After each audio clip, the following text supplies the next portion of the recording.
Welcome back to the Rugby Rundown every Tuesday with Jan de Koning. And I was sort of planning in my head to do a live review again after the Springbok team announcement, which would have been on a Tuesday, but as luck would have it, and no surprises, Rassie moved it to Monday. So here we are early on a Tuesday morning, the recording at our leisure. Welcome back, Jan. Thank you, MV. No, it's a pleasure. Rassie never fails to entertain us. Let's say, put it that way. It's not the first time he's moved his team announcement to a Monday, or because they have in the team internally, they announce the team on a Sunday night. So these guys, and last week he already said the players know which game they're going to play in. So Manie knew he was going to play this week, and then we'll get to the individuals. And Pollard knows he's playing next week, and blah blah blah. So Rassie is, to him, it's neither here nor there. I know a lot of people think, oh yeah, he's doing funny things again. No, that's Rassie. He's just that he's planned ahead. And I said to somebody other, and we can talk about that a bit later, as people sometimes miss the big picture. Rassie is planning way ahead. He's planning to the World Cup next year. He's looking towards the All Blacks. He's busy, everything, all his selections in the Nations Championship, all of that is towards the greatest rivalry and the year end and the World Cup. So, yeah, whether they announce it on a Monday afternoon or a Saturday morning is all the same. Everybody in the team that needs to know by a Sunday night. Yeah, like you said, there's a big picture, and we're all aware of the big picture. Last night I was taken on or scolded for not seeing the big picture that Rassie is painting, like I'm stupid or something. But anyway, yeah, what do I know? So no, I do think that caught me out a bit, as I was planning to go to Joburg today, which in hindsight might not have been maybe not a bad thing, because I'm not sure if I would have been able to get to Joburg. I'm not sure what the situation is on the highways at the moment, but yeah, you never know. Rassie says he didn't want to scoop Steve Borthwick's team announcement again, like he apparently did some time before. Just refresh my memory. Can you remember what that was about? Yeah, he predicted the team announcement that Steve Borthwick would do, and I think he was out by 2 players only. Oh yeah, I remember now. Yeah. Yeah, Rassie has a habit of doing that, but that's Rassie. I mean, you can either take him serious. It's like everybody that wants to take Eddie Jones serious. Eddie Jones plays the game. And Steve Borthwick, perhaps, and the English, with their lack of humor, don't always see the funny side of Rassie's chirps and comments. So, they take him too serious, and they pay the price for it. Yeah. All right, but let's look at the team then. Big thing for me, Damian Willems and Cheslin Kolbe both getting their 50th Test caps. I mean, that's quite a bit of a milestone. But I mean, those players were certain choices. Anything that stands out for you in the starting 15? Anything that caught your eye? That maybe that's a little bit unexpected or a little unusual or something? To me, it looks like a pretty settled team. Yeah. I think the surprises are more on the bench. Look, it's given the injury situation, we expected Ruan Eamon to start. That's a given. It's a very settled team and a very experienced team. I mean, you spoke about Damian and Cheslin. This team could well, maybe 1 or 2 changes, could well be the starting 15 in a World Cup final tomorrow. If the World Cup final was tomorrow, the starting 15 wouldn't look much different like from this one. Yeah, I know people will ask about Handré Pollard. People will ask about maybe another tight head prop, or but I think the Carlos Sari or Rassie addressed the tight head prop situation as well. That is why Rassie, Zach Porton is on the bench and not Wilco Louw, because Wilco has played a lot of rugby, and he's also had, as we all know, he's also had a family situation, bereavement in the family. So Rassie is slowly working with him, getting him up to speed. And Zach Porton Rassie feels it's going to be a fast game. He expects England to run at us. I'm not sure if England has got but they've selected a youngish team, if you want to call it, or a more youthful team than they would. There's no Maro Itoje, so I think they're a bit more mobile. So Zach Porton is definitely a young player that's worth looking out to. I think that's the long and short of it. I think that's the only surprises I see. On the bench, you can look at Thomas du Toit. Yes, I mean, he's cemented his place now as a starting tight head. And I think we know, if anything happens, he can go to Lucette as well if he needs to. yeah, but we can go through every player. Manie Libbok, I've touched on briefly, but let's touch on that. Manie Libbok, if we want to play a running game, it's Ellis Park, and we know what happened. And Manie had a bit of a meltdown at Ellis Park against Australia last year. It wasn't his best performance, so everybody will now say, okay, why Manie Libbok? Because Andre Pollard played for the Bulls, and he hasn't been with the Springbok team for so long. That's one of the explanations, and it's a valid explanation. Manie Libbok's been with the team a week longer. He's more settled.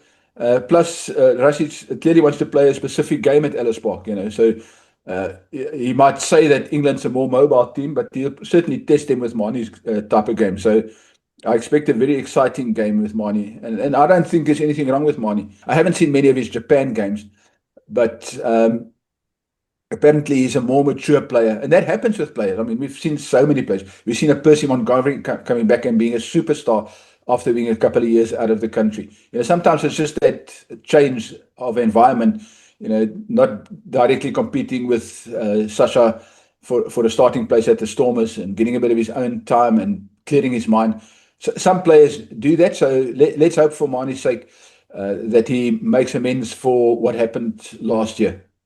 Yeah, well, Manie, I think it's the obvious choice. I just heard some stats from his Japan place kicking. It's not that great, but I mean, still, I think it was 78%. It's more or less right there. Andre Pollard, I'm not sure where he was, but it wasn't far off from that. So I'm quite happy with that. My biggest concern was, and the English press is running with this, the fact that this team is old and slow. And you just mentioned that England's supposed to, expected to be running at us and everything else. Is it true to say that this team is old and slow? I mean, any team with Cheslin Kolbe, Kurtley Arends, Jesse Kriel and the likes, I don't think they're particularly slow. Manie Libbok himself is no slouch. Or is that just a bit of more mind games? I wouldn't take anything serious said by the Fleet Street mob. Seriously. They like angles. They like, they will hang on an angle, an agenda, because it suits them better. You must remember those guys. It's like Australia, where the rugby union journalists compete with league and all sorts of other sports. I mean, they're sitting so far down the pecking order. So if you want to get onto the back page, let alone the front page, you want to get into the back page, you got to stir. So what do? You start throwing wild things like that, old and slow. Well, we'll see Saturday how old and slow they are and how old and slow we are. So I don't think it's old and slow. It's a very settled, mature team, and a team that won't panic. That's a start. And I think they might be in for a surprise. Remember, they haven't got Maro Itoje. I don't think the locks that are starting or will start will necessarily be much worse than Maro Itoje. But I think in reality, I would still make the Springboks favourites. Maybe it's going to be a tighter game than we think, but I can't see us England running us off our feet. Yeah, I'm interested in the bench because number one, there's no lock cover. Number two, there's no 10 cover. But there's a lot of players that can play basically anywhere. Let's start with Jan-Hendrik Wessels. Yesterday, I spoke to our friend Arie Hougaard, and we speculated about he may be potentially jumping, starting at 4 lock or coming on as a 4 lock because he played 4 lock at school. And Rassie specifically mentioned that last week in the press conference. Now, you always know when Rassie says something, he plants a seed, and I'm wondering. And then also, obviously, Andre Esterhuis and Bobo, we all know he can play flank as well. But Marco van Staden can play hooker. Jan-Hendrik is supposedly the reserve hooker, but he hasn't played much hooker for the entire season. There's so many permutations. Cameron Hannekom, I spoke to him last Friday at Loftus. He was doing some extra work after he came back from the Springboks camp. And asked him, what do you prefer? We've always speculated maybe potentially being a 6, an open side in South Africa. And he says he doesn't mind. He wants to play anywhere he can as long as he can play. And I asked him what's the difference. He says the Springboks have a slightly different approach to where 8 plays and where 2 is, for example, the Bulls. The Springboks, the Bulls, the number 8 plays, down the middle, and at the Bulls, the 8 might play, more towards the edges. And the Springbok side, it's the other way around. Sia and Peter Steff will play on the edges. He doesn't mind, and I asked him if he thinks he's going to play, and he sort of, I don't know, maybe I think so, but I mean clearly he knew. So that's quite interesting. What do you think of that Bensko position? What surprises do you think we can see jumping out there? Okay, so here's the thing. Yes, there's no specialist lock on the bench, but Rassie made it clear after last week's teaser that he threw out there about Jan Hendrik playing at lock, and he did play at lock and number 8 at school. I mean, he played everywhere at school, everywhere in the forwards and in event. Pieter-Steph will move to lock because that's why there's so much loose forward cover on the bench. So if anything happens, Pieter-Steph will go to lock. If Pieter-Steph is injured, who knows? And again, Rassie with Cameron can probably perhaps slot in at lock, or it's very difficult. But I think at this stage, Pieter-Steph is the designated person or player to move to lock. And then if anything happens, Jan Hendrik must go, or Marco van Staden must go to hooker. You still got Andre Esterhuizen that can play on the flank. So the general the bench. I mean, is half that bench can play in 2 or 3 positions. So that utility and as Rassie's hand, that's the way he plays. So in the middle of the game, if anything goes wrong, he's got cover. He's got a plan. So I know we joked before the time about people saying you must see the bigger picture. I think this is a selection where you actually do need to look at the bigger picture, not necessarily in a negative way, but Rassie is busy with a plan. And I think we'll see a slightly different Springbok game plan. We're not going to try and bully England into submission. They can call us old and slow for as much as they like. I think Rassie's got a few surprises up his sleeve for them. Yeah. The one standout for me on the bench is Canan Moodie. Canan had a shocker in the URC final. I think there was 22 turnovers, 8 of which was his, that he conceded. He had a battle in the air, he had a yellow card, and he just was nowhere. And if you're in a defensive system, your number 13 is typically your vital cog almost, I suppose, most defensive systems. I wonder what the plan is there. Is he going to be played on wing? He's very good in the air. He's probably one of the best players in the air. At wing, he's quite tall and everything else. And is it a bit of a vote of confidence in Canan, or is it a bit of a flex to say that they can do better with him as a player? What's the thinking there, do you think? Yeah, so let's look at a possible scenario, a hypothetical possible scenario. So Manie Libbok gets injured. What happens? Well, Damian Willemse will go to fly-off. That's confirmed. Cheslin Kolbe will go to fullback, and Canan will go into the wing. We know that Andre Esterhuizen can play from 11 onwards anywhere in the back line. He hasn't played much fullback, but we've got cover there. Jesse Kriel can play on a wing. So, and then obviously Andre can. So I think that's how it will work. So I don't see Canan anywhere outside of wing. I see him just as a wing. I mean, Kobus Reinach can play wing if needs be. He's fast enough. Scrum off. I'm not sure how Kobus is at fly-off, but Damian Willemse is designated fly-off to take over from Manie. And Andre Esterhuizen is somewhere in the midfield or in the loose forwards. Yeah. What about Jesse moving to wing, like you just said, and Canan coming on at 13, which is his preferred position? Maybe see how that goes. Yeah, if a player like Canan is perhaps lacking confidence, as he seemingly is, and as the final suggests, then you won't start him there. So I would still think that he would be a wing option. You can move the rest of the back line around. 13 with Jesse on the wing is a possibility. To me, it's unlikely because Rassie won't put somebody. Unless he's been working with him and he's been working with his mind and he's sorted himself out, and get his confidence back, I would rather see him play that role in like Wales, playing 13 against Wales rather than England, which is going to be a much tighter game than the Wales game. So yeah, I mean, we saw we put 80 points past that Barbas team, and Wales barely beat them with a late conversion, with a late kick. So it was a sneaker. So I don't think this Wales team is very strong or much any stronger than they were last year. So, we definitely will start as favourites, and then you can play around. And Rassie is going to play around. Make no mistake. His selection from game to game in the next 3 weeks is going to differ significantly. We should not be surprised if Rassie makes 10 or 11 changes per game. just the one thing about the Bulls, like Andre Pollard not being picked and Volkulo not being picked for, because they played in the URC final just the other day and haven't spent as much time with the team. But all the other Bulls that have been selected have also not spent that much time, and they also played in the final. I'm not talking Yeah. about Wilco Well, specifically. Wilco is a specific instance. I'm not talking about him, but Pollard, for yeah. example, that.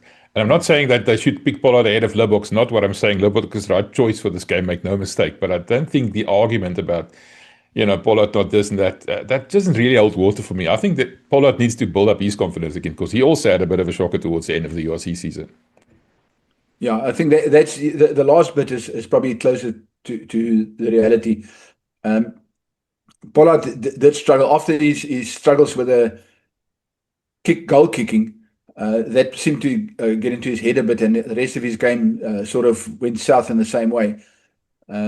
Maybe there's something amiss in his life as well that we don't know, that we're not aware of. I hope it's just a slump in form, but we all know what the cliche is.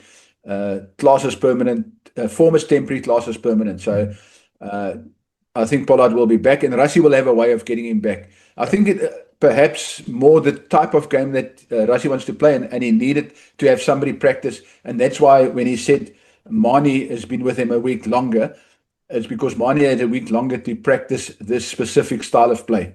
And we know what that means. Rassie wants to run a bit more. That's why I said to you earlier, Rassie he always drops hints, and you're going to sometimes read between the lines. And for me, the indication is they can say what they like about us. Rassie's going to run at them. There's Ellis Park, they're going to be blowing after 20 minutes, and then we'll see who's old and slow. Right. I'm glad you mentioned altitude. Let's talk about England for a bit. We just saw that the England SSC coach made them practice with masks to simulate playing at altitude.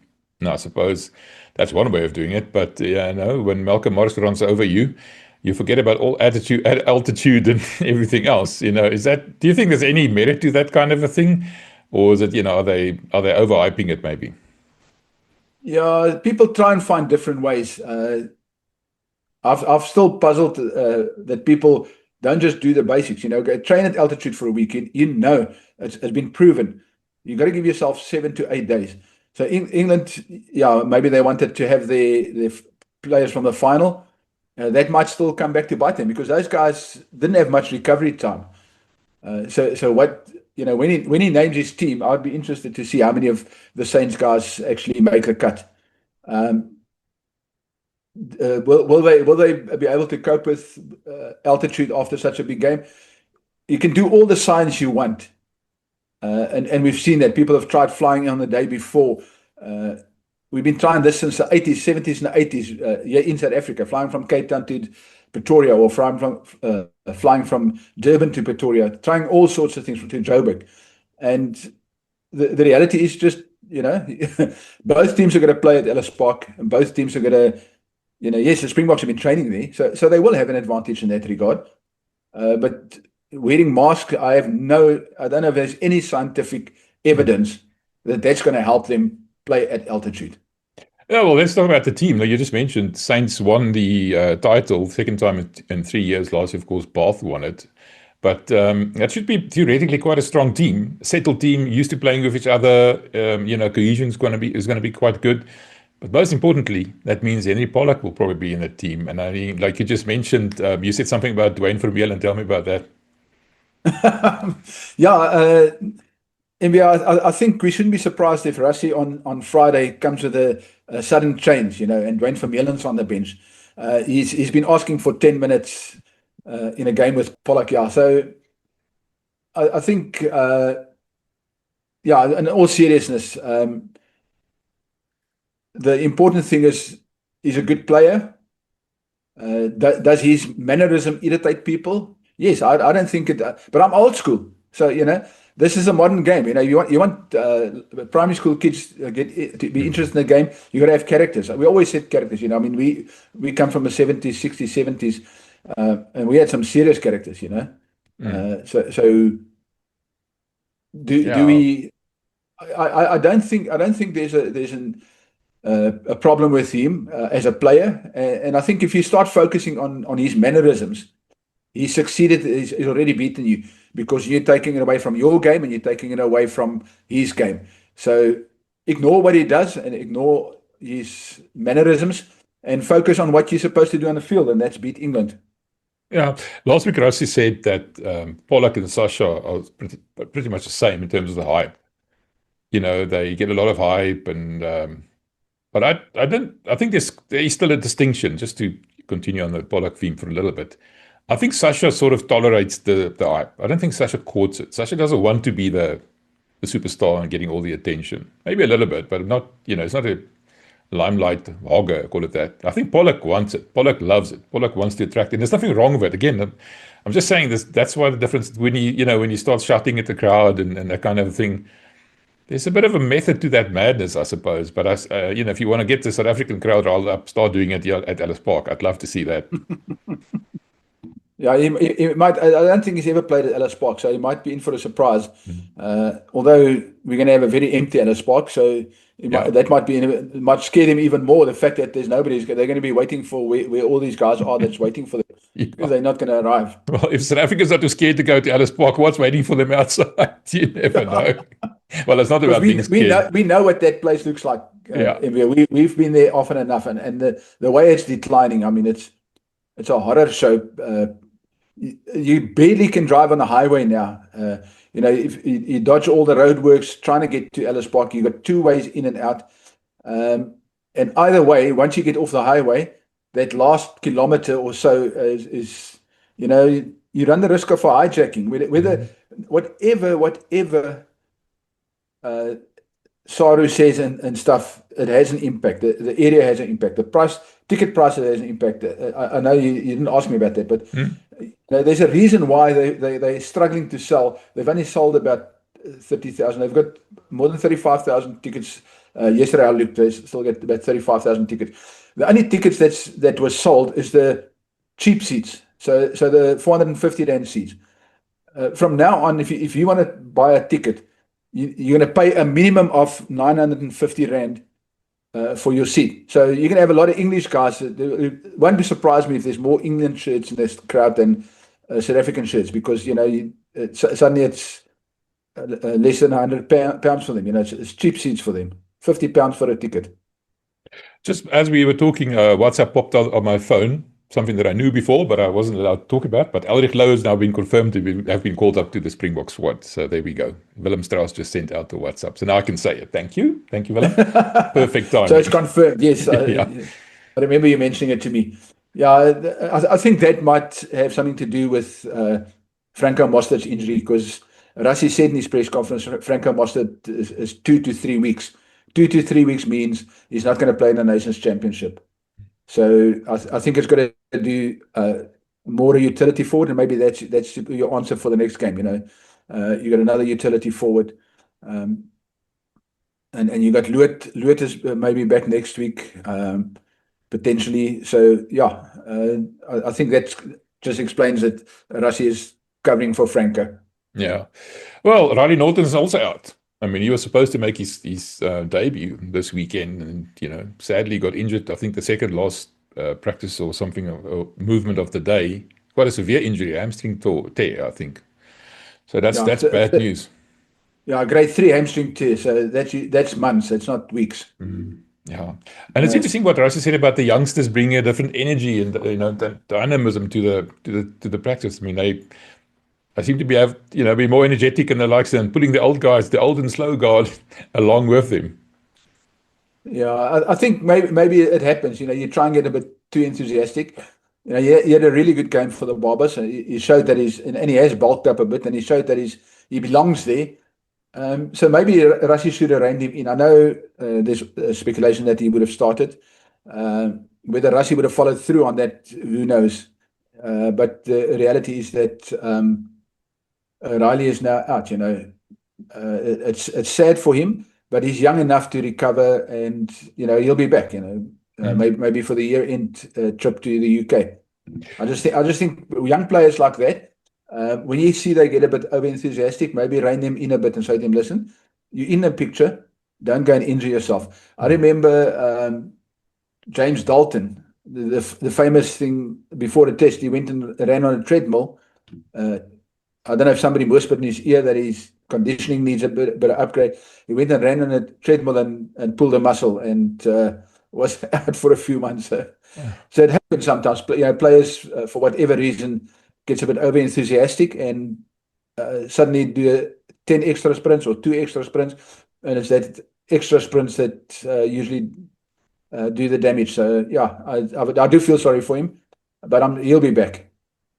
I got us a bit sidetracked there with WhatsApp popping up on my feed while we were talking. So let's get back to England quickly. England had a horrific Six Nations. I mean, there were Six Nations since it became the Six Nations, 2001, I think.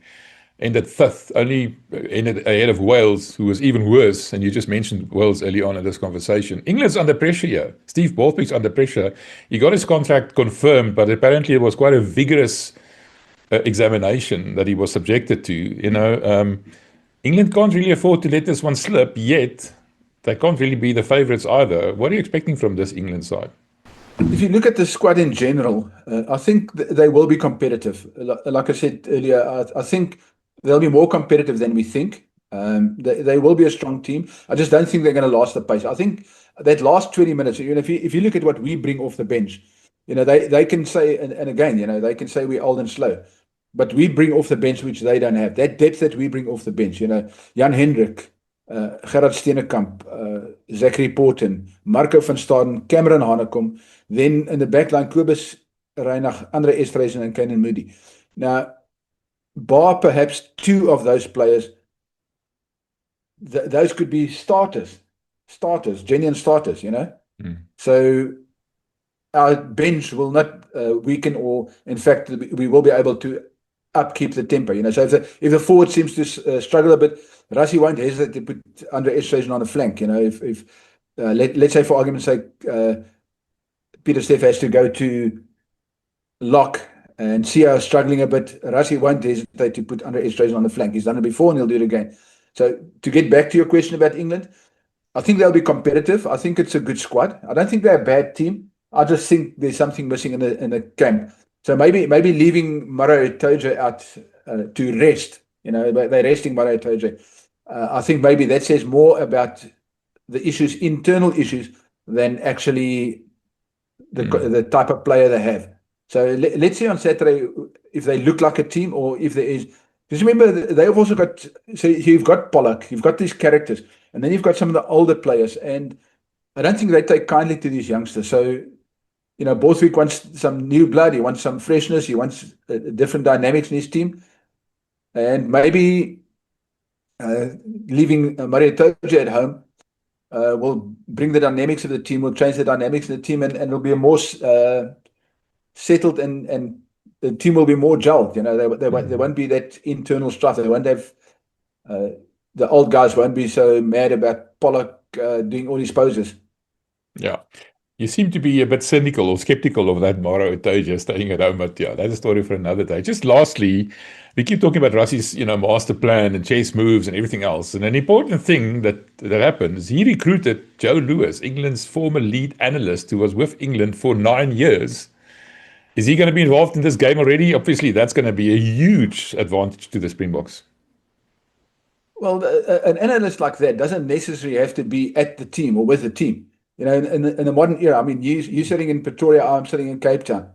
I don't know if you've arrived in Cape Town yet. You're only here tomorrow, but only tomorrow. Okay. So you're sitting in Pretoria, I'm sitting in Cape Town, and we can talk, So nothing stops Rassie and this guy from talking like this and analyzing. And he can do, with the technology, and all you do is you have your graphics and your explanations and your videos ready, and you play it for Rassie, and then you send him the whole file. And they've got an internal exchange or storage cloud facility where they share all these things, and the players have access to that.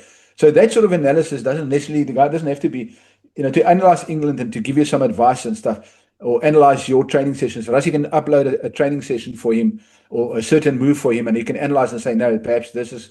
So that sort of, I don't think, will he be involved? Maybe he's involved already. Who knows? Well, that's my question. Is he actually part of the team already? Isn't there a bit of a gardening leave or restraint of trade or something? Or is he available? Is he now part of the Springbok squad or coaching team or coaching staff? No matter where he sits in the world, the point is he allowed to to assist the Springboks yet, or not. Or I'm just That thinking, was if I never was made England, clear. I suppose yeah, that we have to ask that question from Sorry, or maybe the Springbok team management, not team management, maybe their media department, and say, listen, is he with the Boks already? yeah. Just lastly, the referee, James Dolman, New Zealander. As far as I remember, not the one that we would have preferred. Let's call it that. Yeah, I've maybe I'm mature and maybe I'm getting old, but yes, I do get frustrated with some calls, but I'm more of the view that you take the referee out of the game by doing well. I mean, if your discipline is good, and I'm not talking about slapping a ball away or tackling a guy high or that sort of discipline. I'm talking about staying in the system. Making sure that when you've got the ball, you keep the ball. Stay in your position, stay in the game, understand where you're supposed to be. That type of discipline is, if that's good enough, you're not going to find a guy that needs to suddenly clean out a ruck and run a few seconds late and then dive over the ruck and give a penalty away. That you need to be disciplined in staying in the system, staying in the moment. So yeah, that's how you take the referee out of the game. Just don't make mistakes. Don't give the referee the opportunity to come into the game and blow you. Yeah. No, I agree with you 100%. All right. Lastly, you mentioned to me just before we went on air, the EPCR, the Champions Cup and the Challenge Cup. They've changed the rules slightly, and I'm a little confused as to why they would do that. Tell me about that. Yeah. So India, that's the EPCR has decided they want to make it a bit more exciting. They felt that, and it happened to the Sharks. So maybe as an explainer, it happened to the Sharks last year. They won 2 games, but a team that won only 1 game overtook them on the standings, and they got knocked out of the playoffs, and thus, they didn't make the playoffs, they didn't make the cut. So the reality is that they want to avoid that. Teams can lose by plenty of points, but still score 4 tries. So they've changed it. The important thing is they changed it to 3 tries or more than the opposition. So that's a thing that we've used in Super Rugby and in Sanzar quite a bit. So that's a big change. So what they're doing is that they're also gone to the 3 highest clubs ranked in each pool will automatically qualify. So that's a big thing, is that only 3 qualify, and that gives you 12, and then the rest of the 16 places, the next 4 places go to the highest ranked teams overall. So you avoid that artificial bonus point scenario, dropping somebody out. And then obviously the Challenge Cup round of 16 will be awarded to the next 4 clubs. So you've got 12 teams, 3 from each pool, and then you've got another 4 teams. So you get to your 16 teams. The next 4 teams, 17, 18, 19, and 20, they drop down to the Challenge Cup. So that means that's the gist of the main. There's other things. Mbia, what I can share with you, I sat in a media briefing with the EPCR CEO last week, and there weren't too many journalists on the group. For some other reason, they decided. So I asked him a specific question. There was this big brouhaha about South Africa want to leave the European Cup and the Challenge Cup. It is absolute unadulterated nonsense. South African teams, and I can confirm this, has been signed in those competitions till 2030. They are full time. We're going nowhere. The South African teams are going nowhere. So that the person, I won't mention his name, but the person who ran with the story claimed he had inside info. The fact is, whatever his source is, and his source might be legit, his source was wrong, and he was wrong. It's more likely that South Africa will tell New Zealand and Australia, move the Rugby Championship to the February-March window, or we're going to be out, because we have to find a proper off-season. So the Rugby Championship, as we know, after the July window, then now this year it's the greatest rivalry, but the Rugby Championship is sitting in that window, and we need to find a 2-month window for our players to rest, a proper off-season. And that is where the problem lies. And New Zealand and Australia don't want to move. And SARU is starting to get a bit edgy. And the more likely event is that if push comes to shove, It's the Rugby Championship that will fall, not that we will pull out of that, not the European Cup. And there's too much money for us in European Cup. There's no real money for us to go back to the Southern Hemisphere. We're providing all the television money. We provide all the bums on seats. So why would you go back to giving our money to Australia? Because remember, we supported them for so long. They've got everybody got an equal share. 33% of the TV revenue, 33% of all this marketing and sponsorship revenue. When we were bringing on the bulk, we were bringing as much as 60% of that revenue in. So we now said to them, or we will likely say to them, listen, you don't offer me much in terms of money. If you don't move your window, or the Rugby Champs window, we will have to consider, just like we did with, and then New Zealand threw their toys out the cot and chased us away, and they're now regretting it. They're now regretting that we're not in Super Rugby, because Super Rugby is, they're folding, they're down to a 10-team tournament simply because they can't afford it. You can't keep, it's like we did with Japan with the Sunwolves, somebody has to, they don't get the money, they don't have, the clubs are not interested in supporting a makeshift team like that. So the same with Super Rugby, they've just lost 2 teams, and they've already lost in Australia. They lost Melbourne Rebels, and now they've lost the Pacifica team. So yeah, it's that tournament has sadly run its race, and they must find something else, something different. Their best bet would be, but it's unlikely to happen, is to get a couple of South African teams in there to spark interest again. But I don't think that's going to happen. Well, interesting. If we withdraw from the Rugby Championship, that means the Springboks are not going to be playing in the Rugby Championship. So where are they going to be playing? Are they just not going to be playing? They're going to have a rest. They're going to break, because then they can. Do you know how much money that will cost SA Rugby if the Springboks don't play?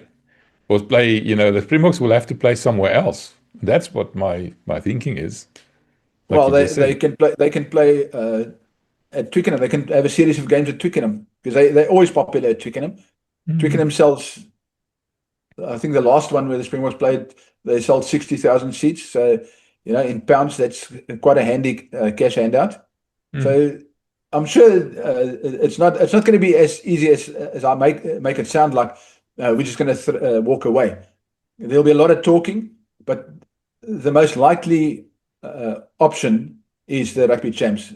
What will follow from that, how they will fill that gap, that's all the discussions. And Mark Alexander, in that press conference when this thing took a sharp left turn and completely veered off the rails, Mark Alexander made it clear that in July they will be asking some hard questions and making some tough calls.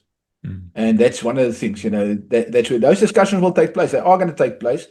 And, how do we create that rest period? Because we have to create that rest period, because already now the Bulls are without their Springboks, 10 of them that 2 is left.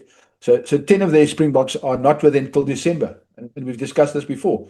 So the franchises also need to find a way to get value out of those players. To only have your Springboks, half your starting team for only from December, and then lose them in February and March because they need to take a break, a compulsory 8-week break. So SARU has to find a solution. And there's no money. Yes, there is money, but it's not nearly as much. So remember, we're now a partner in the EPCR, and we're a partner in the URC. So there's good money for South Africans. So African rugby is making good money there. No, I agree with you. I think EPCR is the future. I'm just wondering where the Springboks will go, because this is, at the end of the day, the golden goose, the one that lays the golden eggs. That's going to be an interesting development, I think. Yeah, there's been talk, although I'm not sure it will ever happen.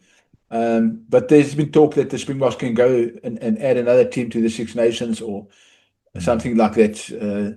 Whether that will ever materialize, I'm not sure. But there are options, and there's things that people talk about. So, we can speculate all we like, but there's behind the scenes in the boardrooms, those conversations are ongoing. Okay, Jan, thank you so much. Let me get this one out with Eldrigelo breaking news. I'm quite happy about that. Thank you, Willem Strauss. I was itching to say something, but I couldn't. But now I can. So yeah, I got my Eldrigelo itch scratched. Thank you, Jan. Have a good one. Say hi to Loffie for me. next week I again. will do. MV, have a lovely day.